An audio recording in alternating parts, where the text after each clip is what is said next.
Hello ছোট্ট সোনামণিরা, আজকে আমরা স্কুলের বিভিন্ন জিনিসের সাথে পরিচিত হব। চলো তাহলে শুরু করি। বুক বুক অর্থ বই। চলো বই খুলে নতুন কিছু শিখি।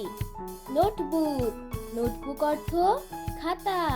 খাতায় আমরা সুন্দর করে লিখি। পেন পেন অর্থ কলম। কলম দিয়ে লেখা হয়।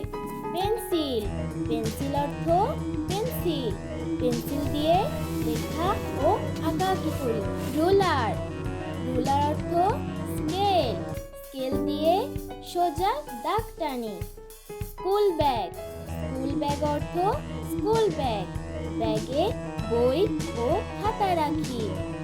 শার্পনার অর্থ শার্পনার। শার্পনার দিয়ে পেন্সিল ধার করি।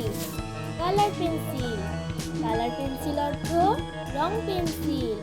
রং পেন্সিল দিয়ে ছবি রং করি। ব্ল্যাকবোর্ড অর্থ ব্ল্যাকবোর্ড। এখানে শিক্ষক লেখেন। চক অর্থ চক। চক দিয়ে বোর্ডে লেখা হয়।